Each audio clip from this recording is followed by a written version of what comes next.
That is it coming on, Senator? We're live. It is. We are live on YouTube. Yes. All set. So, good afternoon, everybody. This is the Vermont State Senate Committee on Institutions. We are, as of today, Thursday, February 11th, 2021.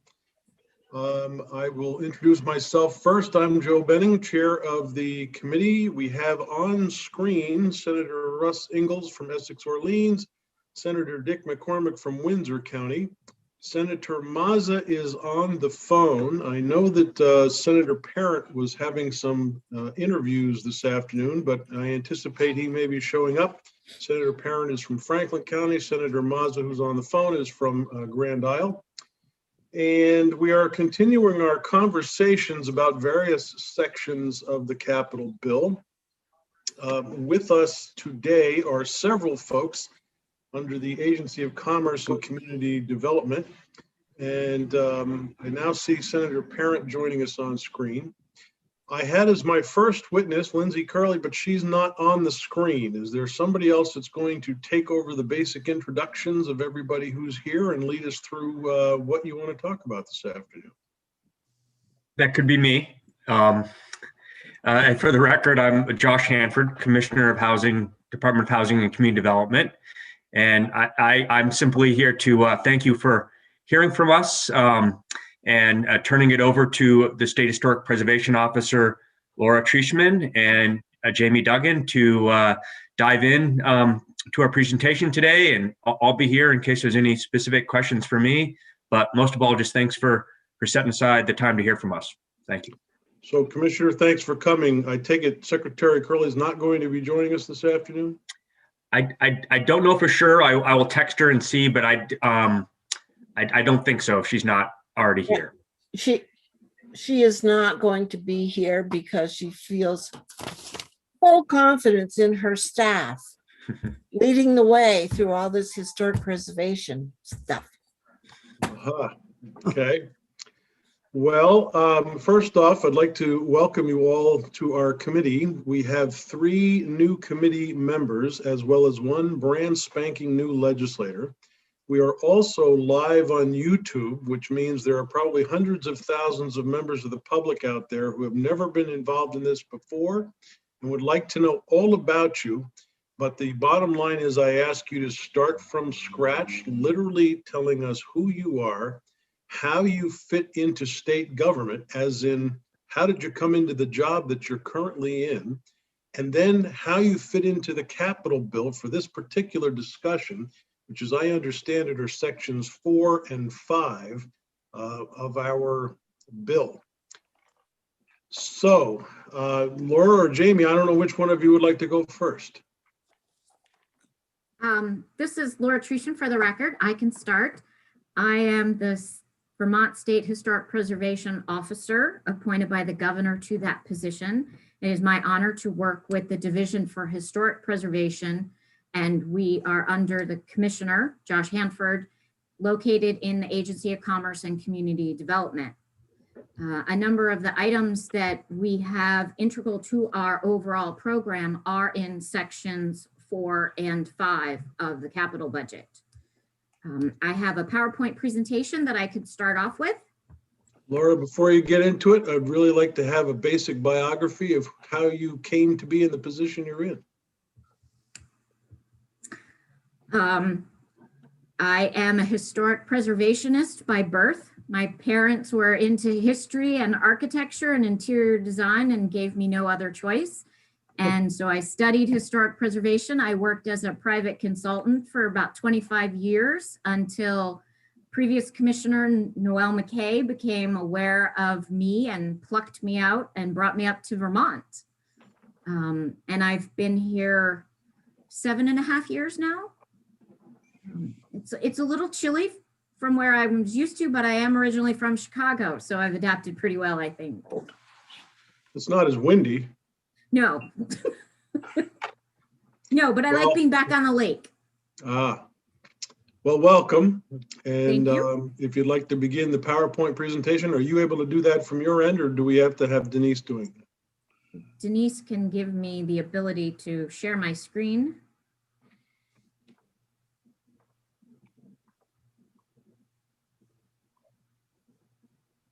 I'm hoping Denise is listening, but I can't see that she's unmuted, so, Yep, I got it.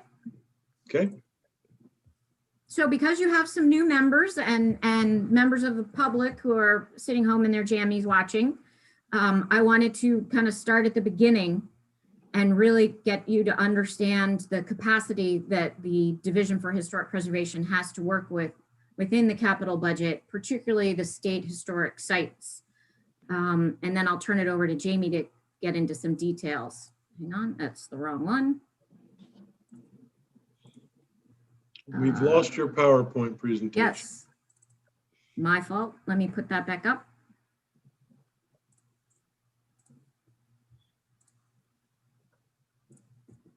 Okay. So the Division for Historic Preservation, starting back in 1903, when we were the Department of Historic Sites, has ownership and stewardship of a number of resources spread throughout the state. We have the very visible ones like Bennington Battle Monument. We have 2 presidential sites, Calvin Coolidge and Chester Arthur's homes. We are honored to be stewards of the Justin Morrill Homestead in Stratford and the Theron Boyd House in Quechee.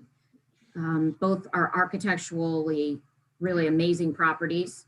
We have some monuments like the Ira Allen Monument, the General Standard Monument in Georgia, where he was born. We also have in our collection 7 bridges. 2 of them are metal lenticular truss bridges, and we have 5 covered bridges spread throughout the state. Our bridges, we work with VTrans in partnership to do the renovation.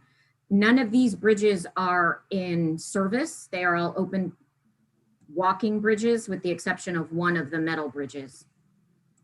So It doesn't have Senator, Senator Ingalls, do you notice something that I'm noticing? Yeah. What's I know that? what you're noticing. There. Okay. That- I'll ask you. that, Yeah. You That give this one. absence of anything out up in the Oh, northwest no, Cape? okay, I'll leave you. Yes, I see that. So there are some bridges up in your area. But I Hopefully will not the one that was in Troy. No, It's a no. True story. No, the state does not own that, but I will say that because of that bridge, we're looking at all of the covered bridges that are now being used for snowmobiles to make sure they have fire retardants. So we have properties spread all over the state, which is really wonderful, but it also affects our capability and challenges us, most particularly in winter, because we have staff on site at Bennington, Coolidge, which is in Plymouth, and where's the other one? Chimney Point in Addison. So we don't have full-time staff at all of the other sites, and we have to work with our neighbors, our friends groups, our seasonal staff, to keep an eye on these sites. And also Jamie now is the Director of Preservation and travels around the state and is looking at them and monitoring them. In one day, this past week, he was at 3 sites. To give you some idea of what we're dealing with, we've got sites that date back to the 1609, Native American significance, education, Revolutionary War, great architectural elements. We've got the Forestdale Ironworks. This particular site is not open to the public regularly, but still we must maintain it. These are some of our other higher profile sites, the Justin Morrill Homestead, which the senator designed using books, pattern books. He designed the house, the landscaping, the sewer systems, the water systems, everything to this property. Calvin Coolidge's birthplace and homestead is a full village. We own everything except for the church at the center. And we work in partnership with the Presidential Foundation, which owns the church. So you can see the wide variety of resources that we have and the upkeep that they would all require.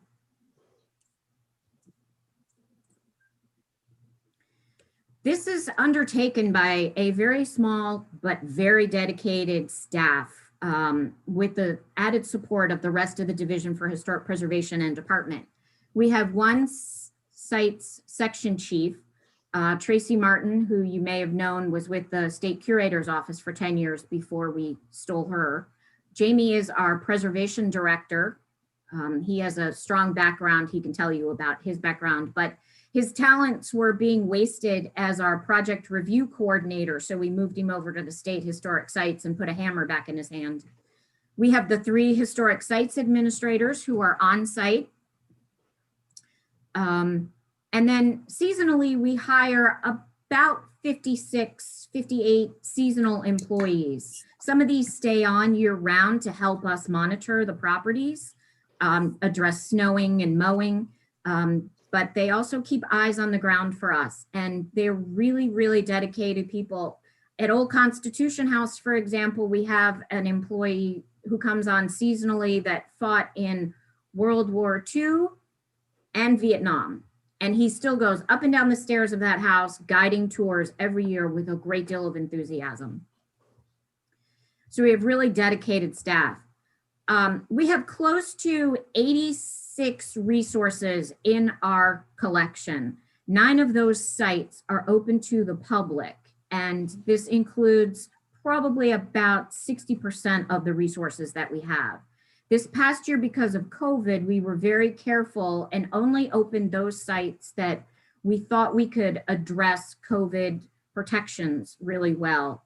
I will say that we discovered our outdoor spaces were used more than ever this past year, and that's something we are adjusting our programming to in the future. Out of the 5 gift shops we have, we only opened 4 of them. The Coolidge property has 2 gift shops, a museum shop and then a more country store, which you can see the picture of it here. We did not open that country store this year, but instead used that stock to support all of the other gift shops. We have 5 historic sites that are not regularly open to the public, but can be by appointment, usually with historical societies, special interest groups, students.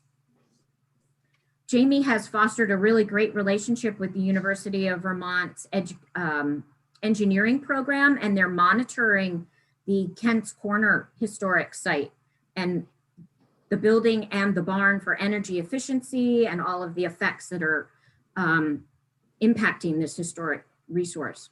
And again, as I said, we've got 7 bridges and 5 monuments.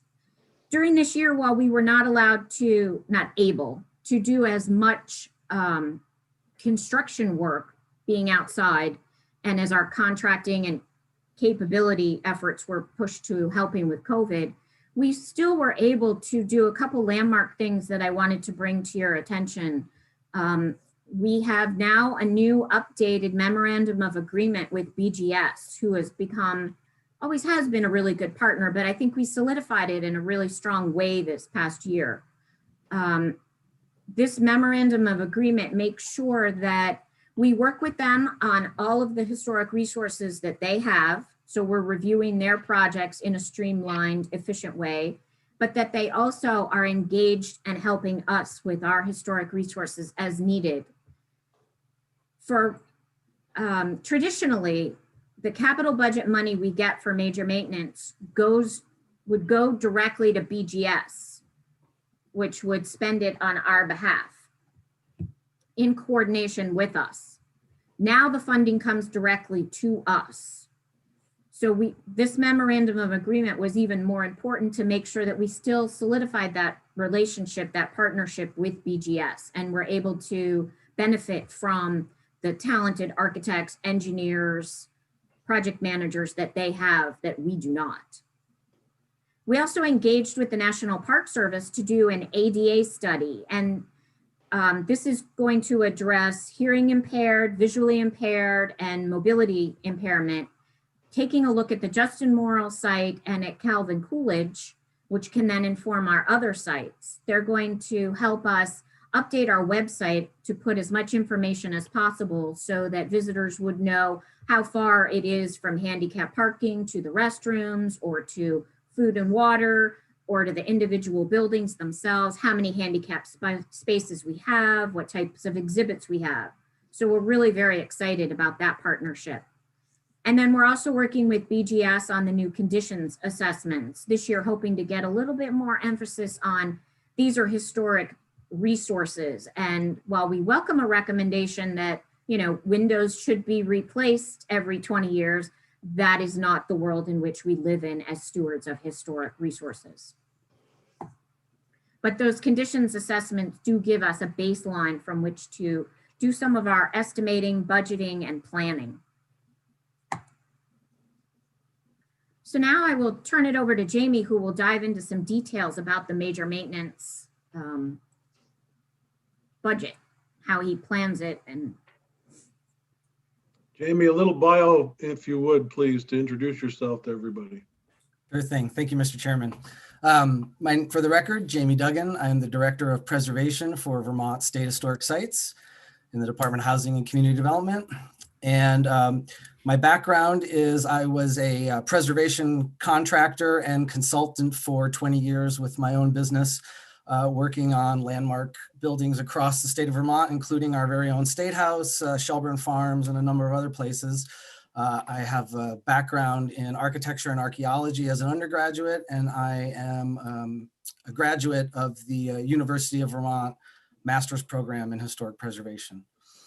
As Laura had mentioned, I've been with the state now for 8 years, and prior to the past few, I had been in the role of the project review coordinator, working under sort of the regulatory lens at the division, and gave me great insight into what's going on in the construction world, both inside of state government and outside of state government.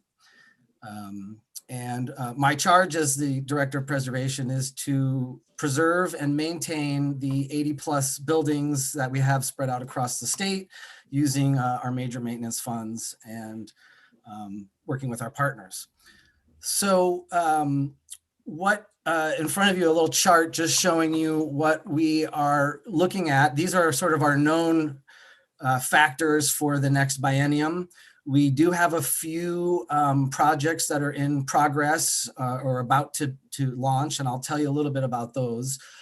We do have some urgent work that is needed, and we'll be moving into those projects next. And some other high priority things that we'd like to take care of at this time, totaling just over $1 million. And so with the current governor's recommended budget of the $700,000, $350 for each of the next 2 years. And we do have a little bit of money left from last year that will supplement that $700,000 to bring us up to about this total. So we've projected what we're looking at for what's happening. This work generally deals with a lot of deferred maintenance, as well as trying to look towards long-range planning and understand what we need to do 5-10 years out. Our buildings are not, we have a different approach than perhaps most of the BGS projects. We never intend to replace our buildings or to, always upgrade them to modern infrastructure. We have to work with what we've got because those are the unique qualities and special characteristics that make these buildings important. So the conditions assessments, as Laura had mentioned, were a huge help to us. We are hoping that in the next look, we'll have a little deeper preservation lens on those for our projects. And one of the other things that we found challenging in our work is our projects are small and specialized generally, and that can be hard to attract contractors who are qualified and interested in traveling to all corners of the state for a little project here or there. So we've started to change the way that we're approaching the work, and we are looking to group more projects together to have larger projects. Again, the planning, if we know we needed to do something perhaps in another year or two, if we can make it happen now at a site where we can mobilize a contractor, that makes all the more sense for us to be able to do it.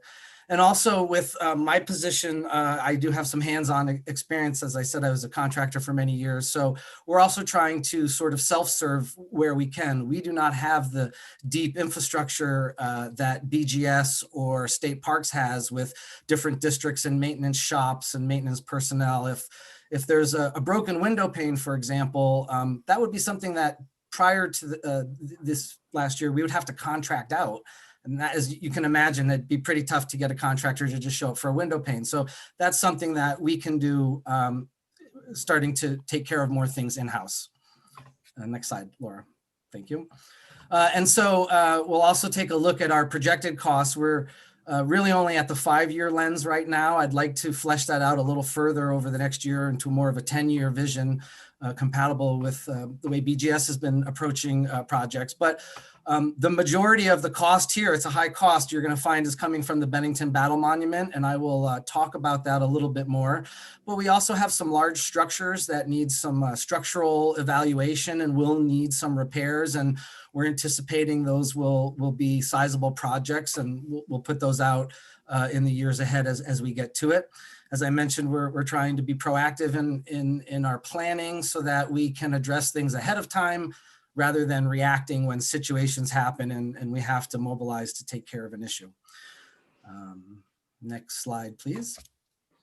So I guess just as some context to follow up from last biennium and to help the members understand, the newer members to understand what we're sort of dealing with.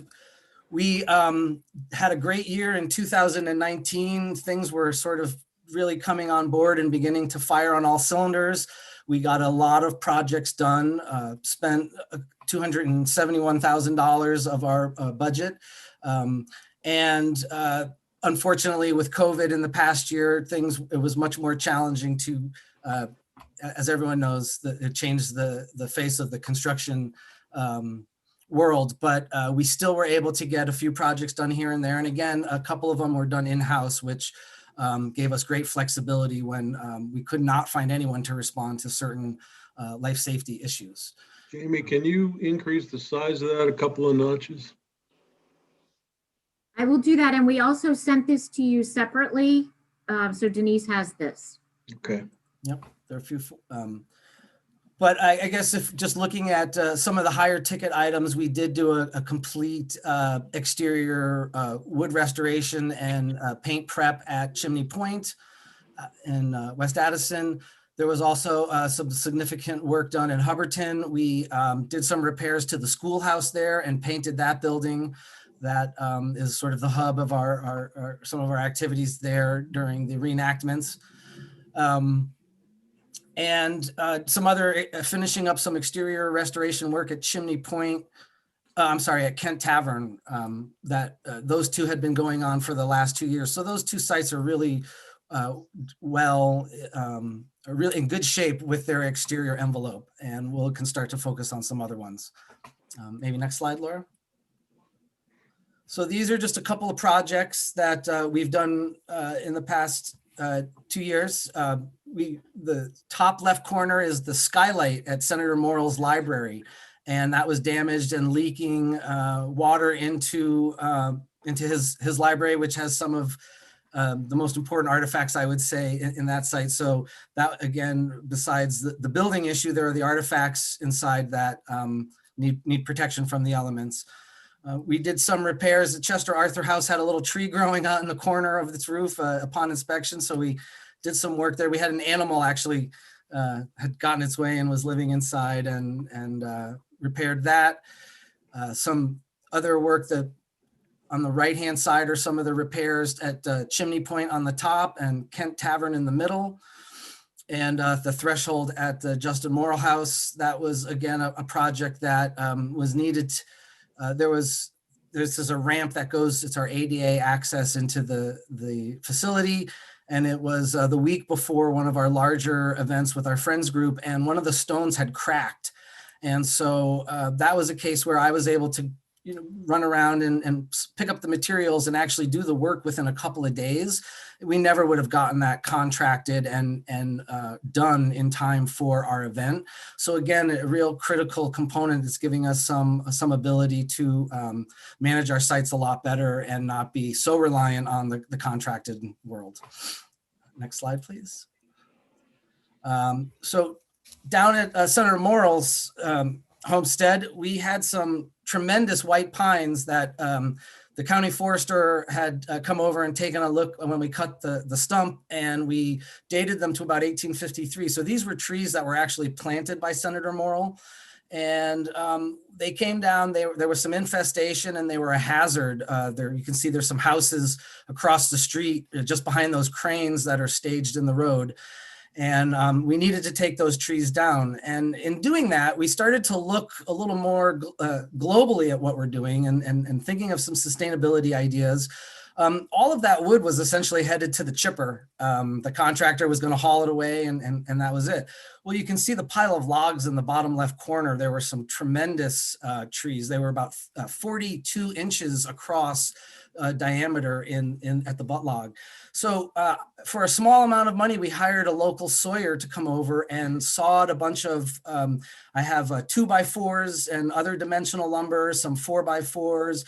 We have barn boards. We have a bunch of material that from this site that we can now use to do some barn repairs on the barns and some of the other more utilitarian structures. And we just felt that that was a win-win. We had plenty of wood after this. We even donated some to the local Girl Scouts who are working on a local conservation project at one of the trailheads.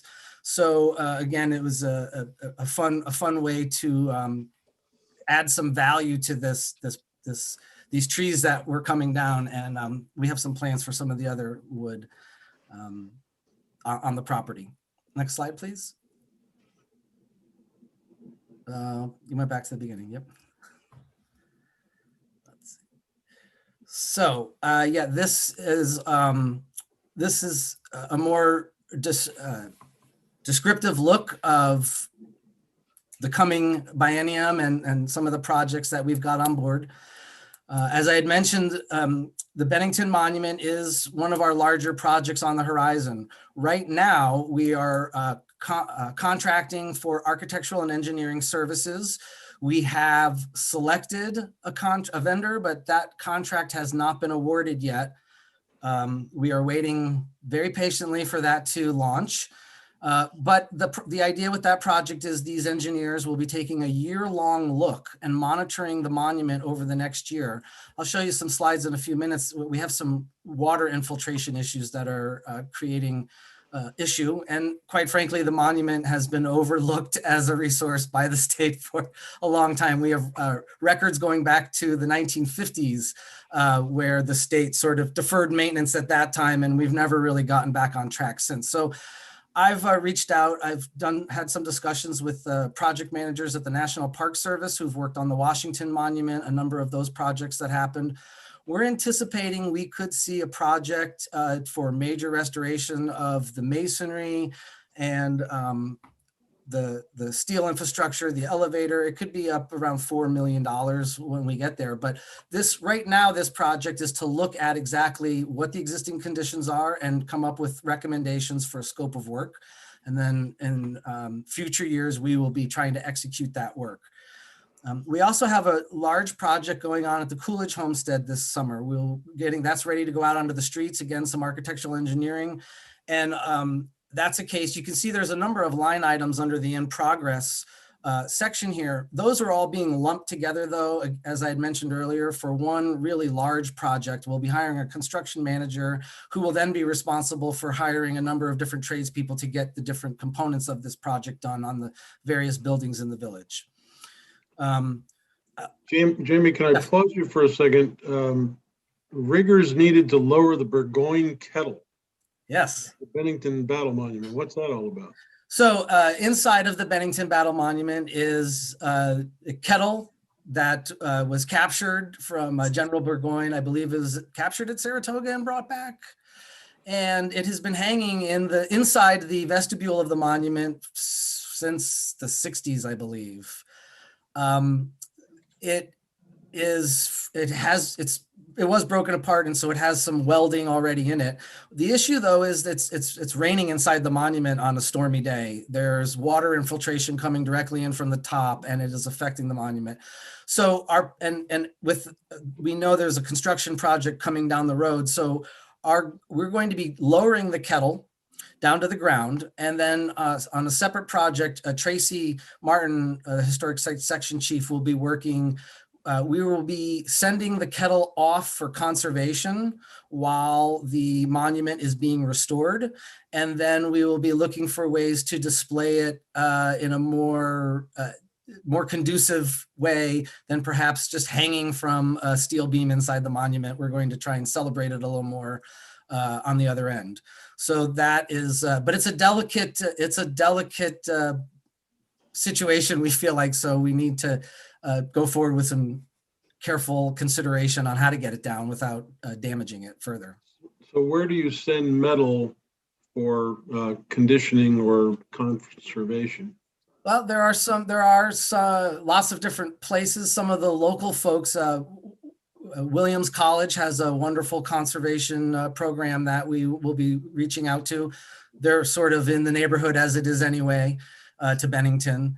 And but we'll be looking for some other conservators to work on that. And it could be sent off somewhere, or we could have to set up some place for someone to work on it. We'll see where that goes. But that's nothing you do in-house. That is not something we would handle in-house. That is not within our skill set. And so then just down in the next section under the urgent area, we have another large project there at the Justin Morrill Homestead.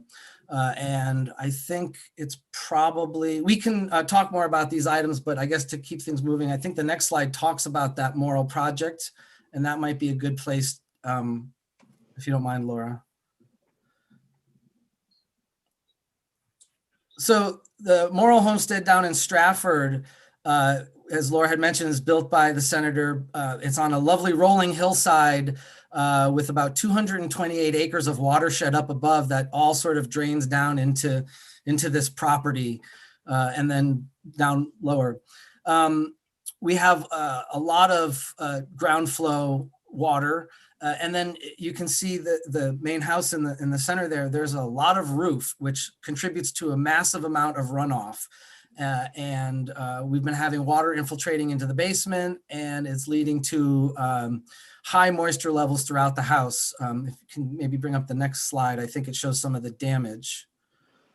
We have ice lensing on the walls in the winter. We have condensation, which of course in the swing time when that unfreezes, it becomes water and drips down and creates moisture issues.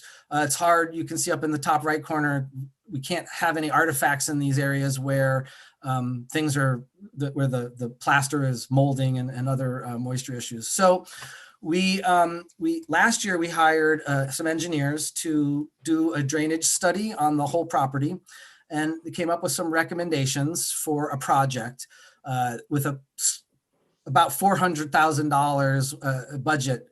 So we went and we looked for some external funding to help supplement what we need to do there. And just recently we applied to the National Park Service for a Save America Treasures grant, I guess, yep.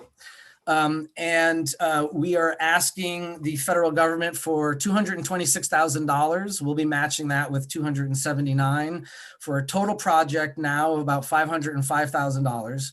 And this is essentially going to be doing it's a multi-tiered approach. We're going to be doing a cutoff wall and a trench drain upslope in the farm area, the farm barn areas. We'll be doing extensive perimeter drainage at the basement of the house, and some other ways to convey water away from the house. That in itself, as you can imagine, will be going directly into the builder's trench from when Senator Morrill's house was constructed in the 1850s. It's going to require a tremendous amount of archaeology. This is one of the times when we really need to walk our talk. As I said, coming from the regulatory world, I know how expensive archaeology can be and can can sometimes create some schedule issues. So we've set up the project so that we can take care of that over this next year. And then we'll find out if we receive this grant, the work would commence in July. We will be hiring an architect and an engineer, a design professional to help us scope up the project. Then they will be putting that out to bid next in 2022. We will be executing the work and finishing that up in 2023. So the way we've organized this project and the way we've split it up, we believe with the capacity we have and the monies that we have, we will be able to split our share of costs on this project up between a number of our budgets over the next coming years. So we're able to do this really substantial project without asking for any specific, capital line item here in the capital construction budget. And I think that's it's something that where we can do that, we're glad to. Obviously, when we get to the Bennington Monument, that'll be a different situation that we'll have to look for some additional funding, perhaps outside of our maintenance, but we're also there as well, looking to other sources besides just the capital budget for funding some of those projects. That is one of the benefits of our historic sites, is that it opens us up to some other avenues at times. And then I just, again, mentioning the battle monument, we've had a number of issues over the last few years. We had an elevator project about 5 years ago, and things never really resolved the way we were hoping to. And that elevator actually went offline a few times in the past few years. The Bennington Battle Monument has seized some of our highest attendance. And so for a critical issue, if the elevator can't run and we can't get folks up there, that becomes an issue. We saw that really take its dramatic effect this past year because the elevator is not large enough to have more than just the operator in there. So we couldn't even bring folks up to the observation level this year because of COVID restrictions. So we are looking to, as part of this larger project, looking at ways, again, if access is limited in the next few years, we might look to some ways to perhaps put some cameras up at the observation level and have a way for people to look at it down on the ground. But we're also hoping to schedule the project so that it does not impact our visitation there. They're still able to walk up? It is, the stairs are still there, as you can see, but they do not meet code, and no one really walks up. We actually, though, have had to take folks down when the elevator malfunctioned and it did not deliver people down to the base. It brought them up to the observation deck after a power outage. And so we had to walk folks down that way. And again, that's not how we want to be operating the site. So the stairs are still there, but we are we frown upon using them.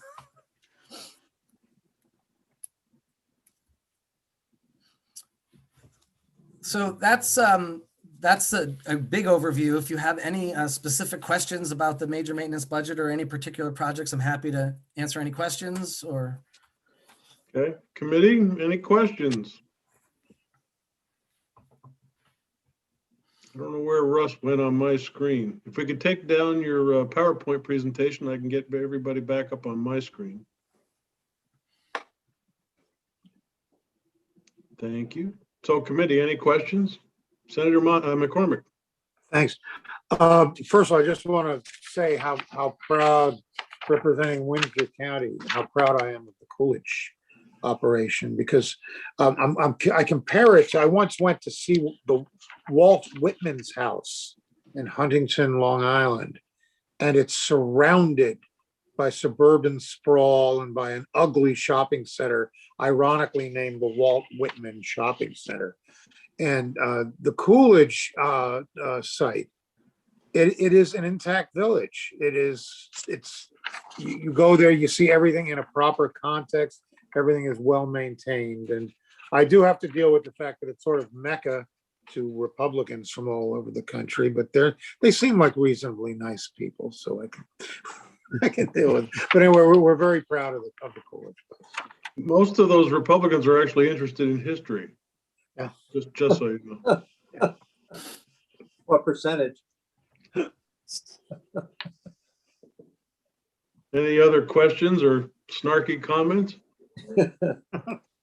I was nice, Joe. I said they're nice people. So Jamie, your expertise, metal artifacts, when they are underground, what happens to them over time? You can find them with your tester, Joe. I think it Don't- depends don't upon the jump level ahead of of me, Dick. oxidation. I'm sorry, I missed that because Dick was making a comment. I think it depends on the level of oxidation and the how areable the soils are as to whether or not they are preserved. Wooden elements, for example, underwater can be preserved for a very, very long time with little degradation. It's when you bring them up above ground that they start to deteriorate quickly. And so metals react a little differently underground, but it depends. It also depends on the type of metal. It's okay. I just wanted to make sure we're bringing him back for our next conversation. Other questions, comments? I don't know if you had anything else you guys wanted to present to us this afternoon. Yes, I How- can talk how about tall the is- other items. Oh, sorry. No, no problem. Just how tall ahead. is the monument, the Bennington Monument? How tall is it? 306 feet and 6 inches, I believe, to the top of the star, 10-pointed star. Senator Sears walks it every day, top to bottom. Yeah, it pains me that we're gonna have to send a lot of money down to his neck of the woods pretty Yeah, soon. it's always, that Works we better. keep putting money in that monument. And we could probably just trade a statue of Senator Campion for it. Yeah, right. There you go. That's an Take his idea. picture out front. How many visitors a year there? Laura, do you know how many visitors? Yeah, typically we get about 30,000 visitors at that site. That's This right, year yeah. we came in at about 18 for all of the sites, 18,000 for all of the sites, but still Bennington brought in the most. What we were unable to do this year is count people who stayed outside but didn't go into our visitor centers and museums.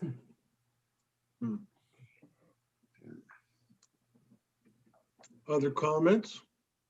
If not, Laura, you had something else you wanted to tell us. I do. I have the rest of our stuff for the Capitol bill. If I could, Okay.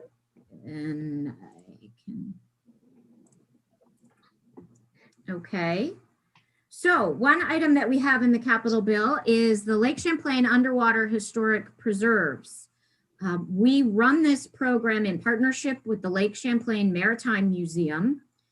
Currently, there are about 100 wrecks on the Vermont side of the lake that we know about and have been documented in partnership with the Maritime Museum and divers.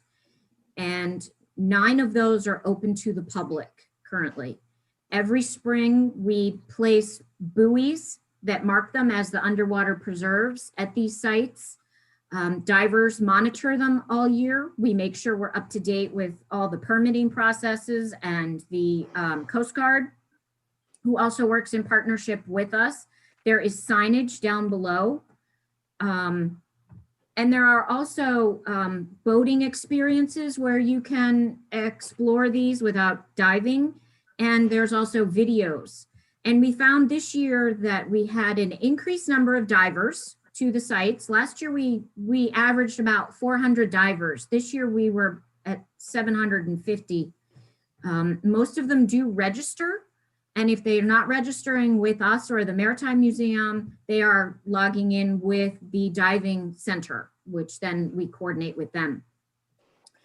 The number of people that visited the website drastically increased this year, as did the virtual shipwreck tours that you could take. One thing that happened this year, which was very exciting and just happened at the beginning of Archaeology Month, which made it all perfectly timed, was the discovery of the paddle wheels that were part of the steamboat Phoenix. The steamboat is nationally significant as a wood structure that traveled up and down for 1 year on the lake. and it burned in September of 1819. And the paddle wheels burned off first and fell, and then the boat itself continued to burn and went further off down the lake. We always believed that the paddle wheels had just deteriorated, burned up, and were completely gone. And it wasn't until this August, September that we were able to locate them. They're only 0.75 miles from the hull itself.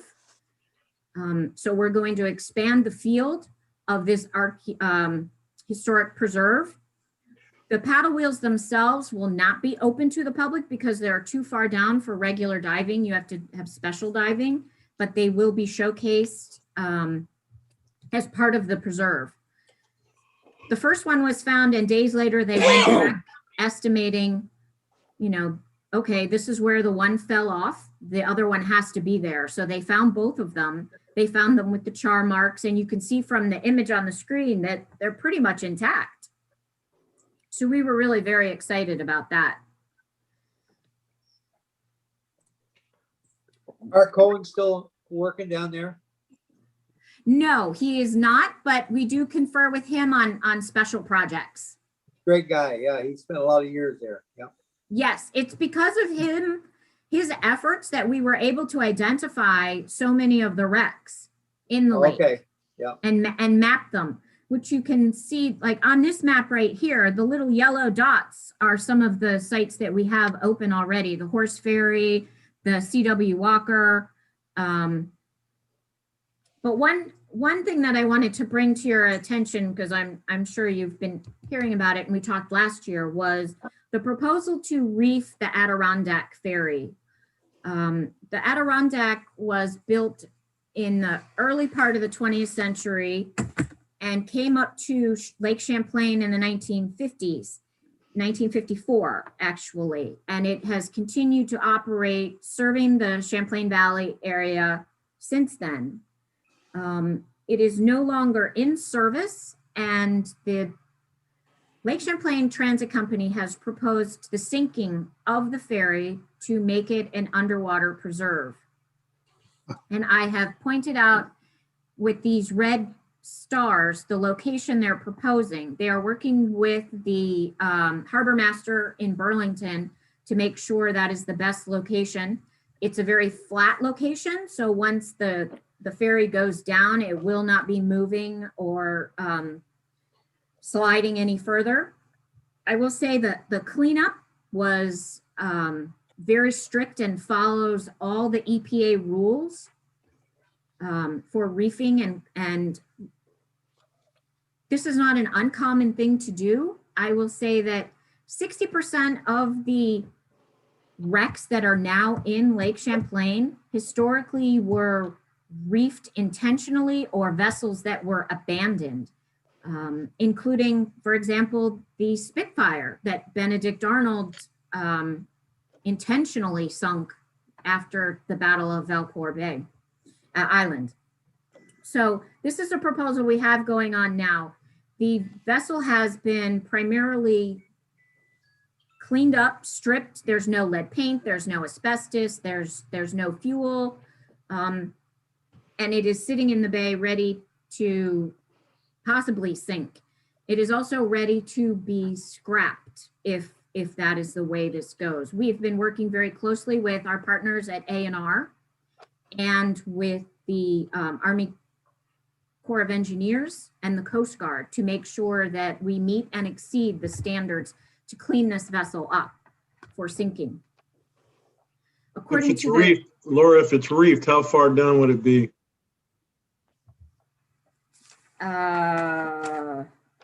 So it's really tall. So it would go into two, sorry, Kat. It would go in two sections. So it's 93.5 feet, the superstructure. Sorry. I was hoping they would sleep through the, so it actually will have two levels of diving. So the less experienced divers can get to the top of it, and then more experienced divers can go further down. And the proposal is to sink it next year in 2022. So 93.5 feet is the depth. Yes, sir. Senator Ingalls. Are all the 100 wrecks that you've identified, the locations of, are they all been determined on what ships they were or what vessels they were? Not Do you all know of who they them. were? No, not all of them. No, they have not all been properly dived and documented. We just know with sonar where they exist. And then we have identified those 9 that are the best for diving and the safest for diving. And we do have some concern of taking any of those offline or advertising these a great deal because of safety issues. With GPS improving, people can find these wrecks. Amateur divers have found the Spitfire, for example, and posted pictures of them leaning on the cannons on YouTube. We had those taken down very quickly.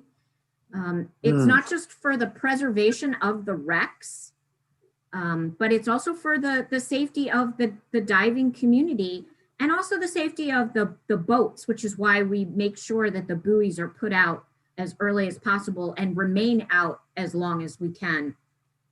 I would say also with the instance of the Spitfire, that one is the property of the Department of Defense because it was an active warship when it went down. It is on the New York side, but we are very closely partnering with them on the study of that resource. So the way the Capitol bill is written right now, approval for any new historic preserves added to the underwater system would have to be presented to you all and approved through the Capitol bill. Just as we did a few years ago when we added the LaValle, that's it, the LaValle ship. So I just wanted to bring this to your attention. And I can give you more information about the EPA standards and the cleanup that is happening on this resource.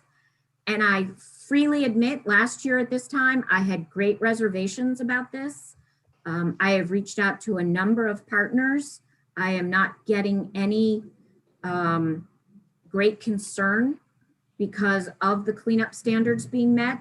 We have done an online survey, which showed great support for having this added as an underwater preserve. We have also, we had a community meeting to make sure that people totally understood the processes that we were going through, and we've been getting really positive feedback for the potential to sink this. Is the, Mr. Chair, Yes, sir. is the Lake Champlain going to make a donation to have it put down for you, or what's their role? Lake Champlain Transportation. So they're the ones that own it right now, and they're paying for all of the cleanup. They will pay for the sinking of it. And I am trying to get them to pay for a couple buoys that will last us for 10 years.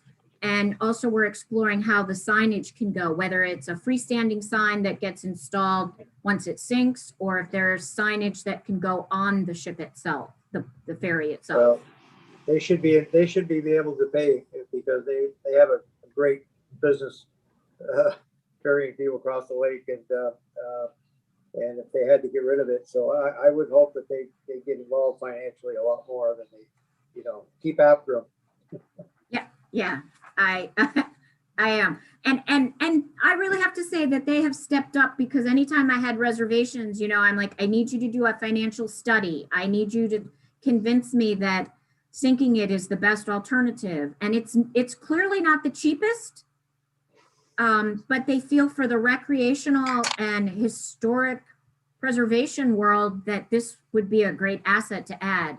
And I will say the number of divers has increased this year with COVID because it was something people could do safely. And as we start exploring more and more outdoor activities, it might be great to have new dives sites. Make sure they got enough money in there so if it sinks and lands upside down, they can flip it over for you. Yeah, they certainly have a large budget that they could help with that, so, yeah. So one of my favorite programs, which also can be very tedious because this is a very loved program, is our roadside historic site markers.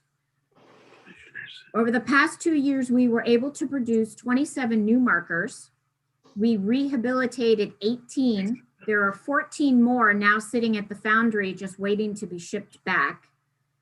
And I'm sitting on, as of this morning, I now have 40 applications pending for rehabilitations and new markers. This program started in 1947. It is one of the oldest roadside historic marker programs in the country. We are up to 288 markers placed in Vermont, and we do have one in Virginia. Some of the new markers that we've done that were really Wait a minute, you're going too fast there. I want to make sure my committee knows that one in Virginia was our As soon as I committee's said that. responsibility.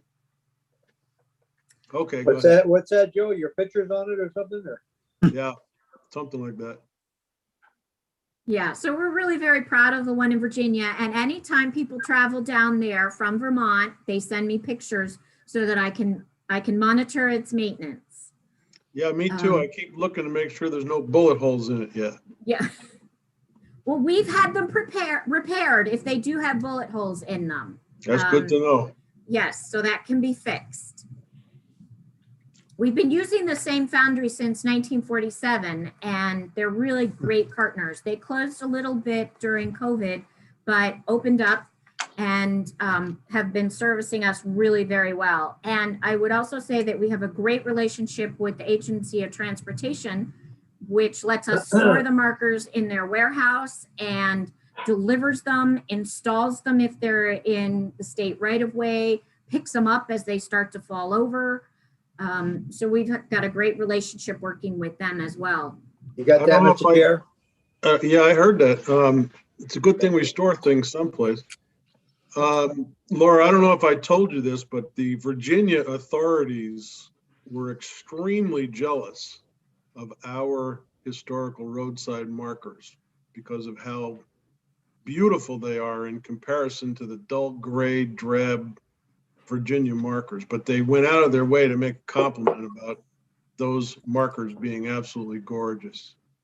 These are really stunning. And we have found over the years that we're having to split our budget and use half of it for the rehabilitation of markers. Sometimes, depending on where they're located, the paint can come off of them if they're hit by the wind and snow. Sometimes they do get damaged. We've had a couple that have been hit by snow plows accidentally. We've had some that were involved in car accidents, but we do have new poles so that these are breakaway poles. If they are hit, the pole will just basically crumble and the marker goes flying, and usually the only casualty is the gold seal at the top, which is great because I can have that put back on. Those snowplow drivers, are they basically working for state transportation?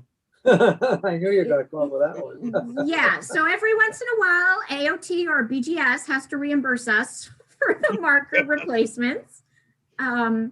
And then we look at the relocating in a different spot, a little further away from traffic. And I will say, this is where VTrans has been really wonderful with us to make sure that we don't put these signs in the way of traffic.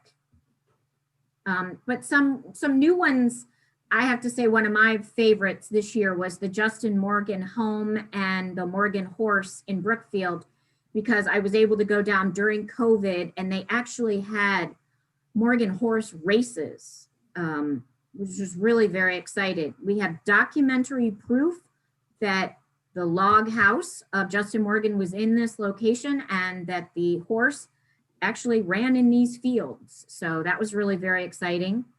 The one we put up in Newport was the second that we did that has French on one side. And this is something we're starting to do more often. We have 3 now that have one side in English and the opposite side in French.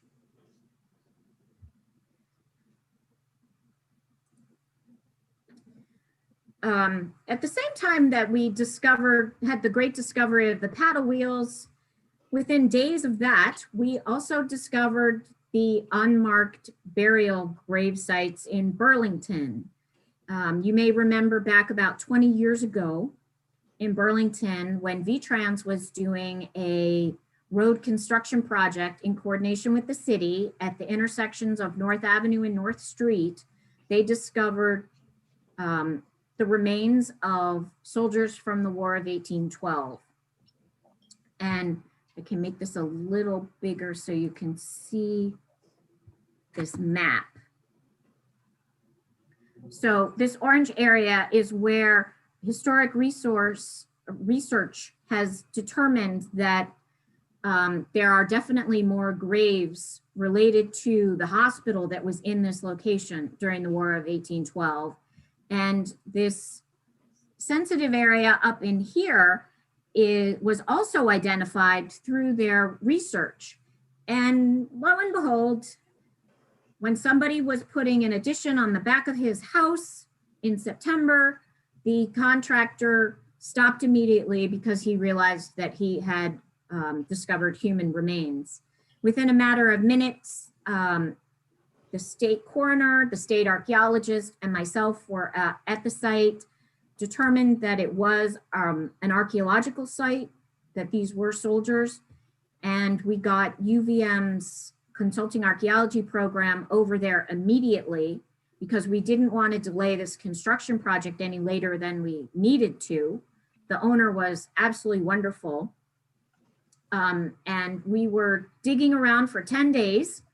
In September, they found 17 grave shafts within the footprint of his addition. We did not disturb any of the graves beyond the footprint, but we did find some definite information saying that there are more in his yard and neighboring yards. And in consultation with the city, we're trying to be very proactive so that when permitting goes out in any of these areas that have been identified for potential, that there is a notice in their permits.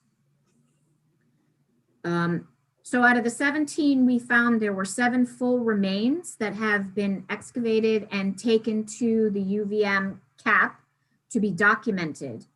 11 of the coffins were empty, and we have documentary evidence that the medical school in the 1820s and 1830s would typically go to these grave sites, particularly those that were not well marked, like this one would have been by that time, and they dug up the remains and used them for experimenting and study. So what our plan is, actually a week before we found these remains, we've been contracting with the city and have identified a spot over in Lakeside Cemetery in Burlington, just up the street, where we will reinter them. We had just purchased the mausoleum, which is, I equate the model that we got bigger than what we need because we're going to have the soldiers' remains that were picked up 20 years ago, as well as these remains put into it. It's somewhat of a dresser, if you will. So it will have sections in it so that we can remove any remains if there's a way or a process by which we can afford to identify ancestor descendant relationships. And then we can also add more as we need to, as they're found. Our hope is to Chairman? have. Yes. Are these, in your estimation, I'm guessing these are not combat dead. These are from the epidemic? That's correct. Yeah. Okay. That's correct. There is one of these remains that has an amputated leg, but the vast majority of these are from disease. Yeah. Yes. So our hope is to have everything all figured out so that we can reinter and have an honoring celebration this spring. Would that be Memorial Day? And the Army National Guard has also reached out to us and they want to do an honoring ceremony for the reburial. But, so that was a long story to the Unmarked Burial Fund was established in 2001 under the stewardship of state archaeologist Giovanna Peebles. And she was really thoughtful in figuring this out because there are so many burial sites that are not marked. They were, as in this case, or as typically with African-American grave sites, it's a wooden marker, and those don't usually last more than 5-10 years. And development happens in some of these areas, and lore just forgets these cemeteries exist. And we also have smaller family cemeteries that are in agricultural areas that do not have markers, or the markers have been lost. Or as down in Weybridge, which is very, very close to the river, there is a cemetery there that the headstones have been falling into the river as the bank has been washing away. So you don't always know where these burial sites are located. And we want to make sure that we have the ability to help property owners during construction, most definitely, so that we don't stop projects. And also we want to be respectful of the Native American community, which most times does not mark their cemeteries. In fact, this fund was used to help the state of Vermont purchase property up in Highgate on Monument Road that we just had to do some extensive repairs to the banking up there. But there are probably close to 200 known burial sites for Native Americans up there that we have used this fund to help us purchase and also return some grave goods to those burial sites. So the fund has been used probably 14 times since it was first established, but over the years, when it is not used, it has been zeroed out. Statute says that it is supposed to have funding in it, but right now it does not. So to support the $63,000 for this project in Burlington in September, I borrowed money that I had for another project. So I need to get the Unmarked Burial Fund back with some funding to it because we never know when this is going to happen. And if we were not able to excavate, this construction project never would have happened. And this house, I would bet, would have been torn down because at the time of this project, the whole back of the building was gone, ready for this addition. It had been vacant for a number of years, and now it's a 2-family home. And Well, these, as long as you didn't borrow the money from the teacher's pension fund, you're There okay. you go. no, I borrowed it from my own pocket. From the Archaeology Heritage Center. The box Joe, fund that we you have can for take your little artifacts. machine there, go find things now, you know where to go. That's a subject for another day's meeting Yeah, with no, Laura. She's coming yeah. back with that. He's looking for places to take his little machine there. When you get it back. Yes, She knows. She knows, Dick. Oh, I she very knows. much know. Yes, and we'll find you some places. Well, he's picked up thousands of dollars worth of stuff, so we've got to figure out a way to get it from him now. So, then moving on, this is section 5 of the capital bill. And in the packet that I sent to Denise, there are some grant summaries for the past year for the historic preservation grants and for the barn grants. This year, the ask from the governor is to increase the grants from $200,000 to $300,000. And this is across the board for all the building community grants.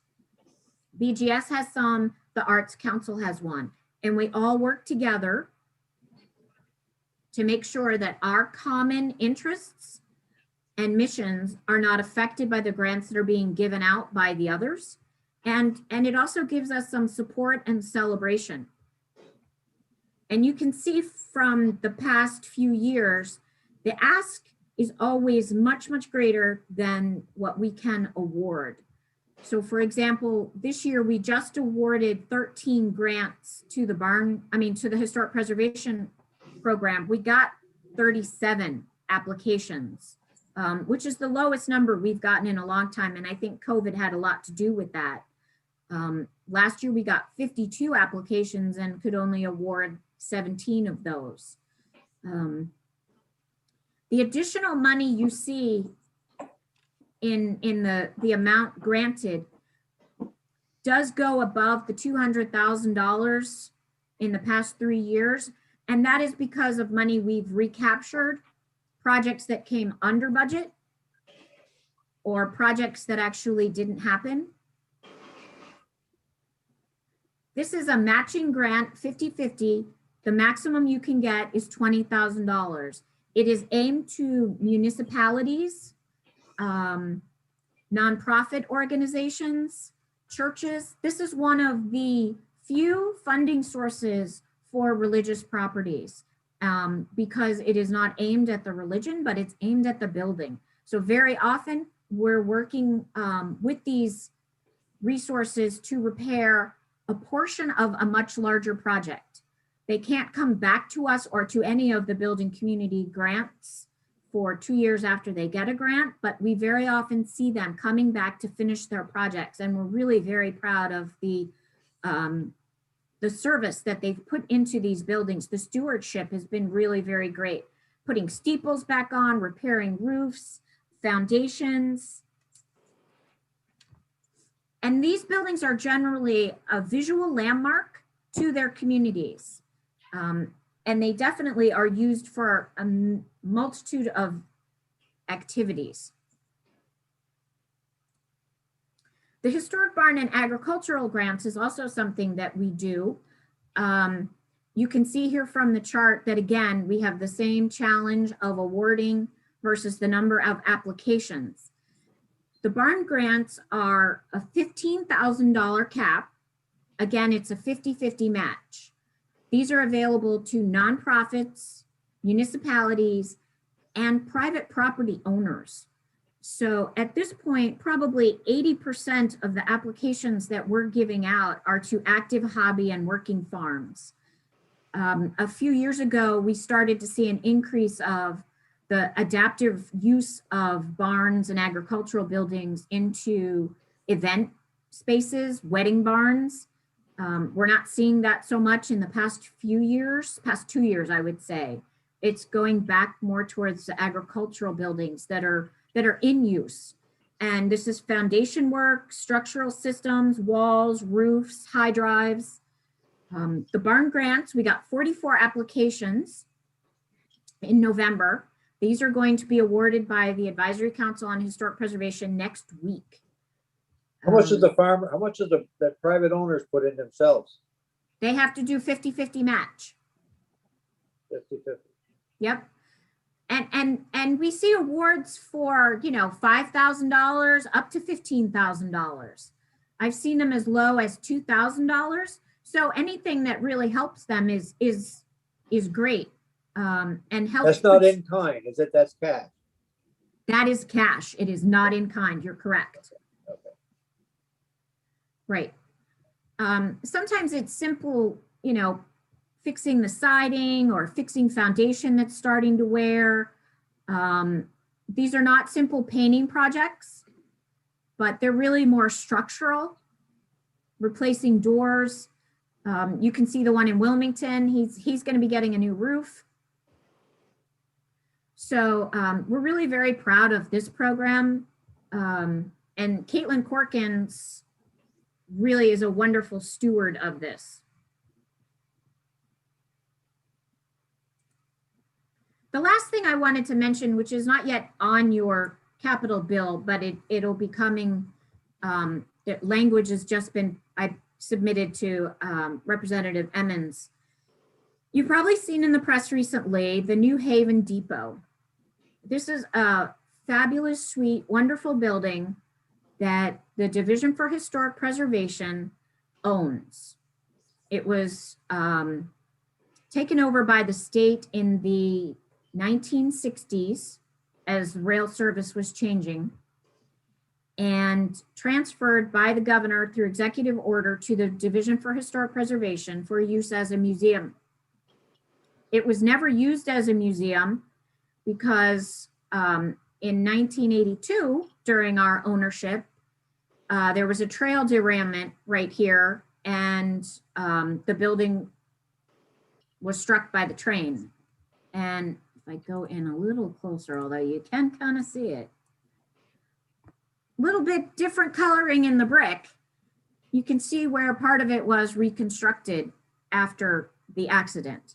And that was not the, It's been hit a few times by the train. I was gonna say that exactly. That is not the Yeah. first time it has That's not been the hit. first time, many times. Yes, Yep. and it's also been hit by cars because, as you can see here, it's outlined in red. Route 7 is awfully close, and Route 7's very busy. So with changing activity to the rail, Amtrak's going to be coming through faster this year, become up to 59 miles an hour, I believe, coming in more often. There's also going to be changes to the grain cargo and the movement of contaminating elements that, if there were a derailment, would be quite hazardous. And we just want to make sure that everything is safe in this area. We've learned from VTrans that trains that are coming from the north, so that would be from the right side of the screen, cannot see vehicles at the intersection. There's a blind spot there, yeah. It's, the building is creating a blind spot. And, you know, I was like, it's been doing this for 150 plus years. Why is this now a problem? But the changes to the trains, the changes to the speed, the changes to the need. Amtrak wants it all changed. Absolutely. And so in 2015, Jamie and I went down there. We have leased this building since 1986 to Roundtree Construction, who have been very good tenants. But we went down there because you can also see the roof needs some tender loving care, and some structural masonry work needs to be done. So we started thinking about that, and then realizing that construction on this side of the building would require coordinating with the railroad. So we went to VTrans, and they said we would have to do the insurance and the safety and all of this. And oh, by the way, you know, we're going to be changing the activities in this area, so you might not want to do this work. So over the past few years, we've been exploring what to do. We've gotten estimates for relocating, and just this past January, the Agency of Transportation provided us with the official letter that the building needs to be relocated. And I have to say, again, VTrans has been wonderful partners with us to reach out to the community, the select board, the town manager, residents, to help us find a new home and a new use for this building. And I look at this as a calculation. We have to find its location plus its use, and then that will lead us to the funding to relocate it. The estimates we're getting are between $200,000 to $425,000 just to relocate. That is not to put it on a new foundation or plumbing. It does not have plumbing at the moment. We have explored relocating it on the site, but the right-of-ways for the railroad are too wide. And as you can see here in this picture, most of the property is wetlands or wetlands buffer. And there's also an endangered species in this area. So this could not be the worst parcel in Vermont for a building. So we want to relocate it. And I've gotten a pledge from the Secretary of Transportation that, you know, we will do everything we can to relocate it. So just this morning, I sent over language that would be added to the Capitol bill to allow us to transfer ownership, find a new location, and at the very least, you know, if all resources have been exhausted, to demolish the building, which I would hate to see, but safety comes first. in this case, particularly for a building that is so close to the railroad and has a history of being hit. So this is in Addison County, Yes, the endangered species, would that be Republicans? Laura, I don't know how much more you've got to go, but I have to cut this off pretty quick. nope, I'm done. Thank you. That's all we have. Anybody have any questions? Laura, I want to thank you for coming by this afternoon. We're going to have you back. There's no question about that. And Happy to come back and talk about anything you need. okay, I will, actually, we may have you back next week with former Senator Carolyn Brannigan, who's talking about a new historical marker in St. Albans. So Yes, we hope to have you back. And Jamie, thanks much. We're going to be looking for your expertise in another project we'll talk about some other way down the road. Thank you for your time today, Senators. Okay, guys, we're going to wrap it up here. Denise, I'm going to talk to you tomorrow because I've got to get home. And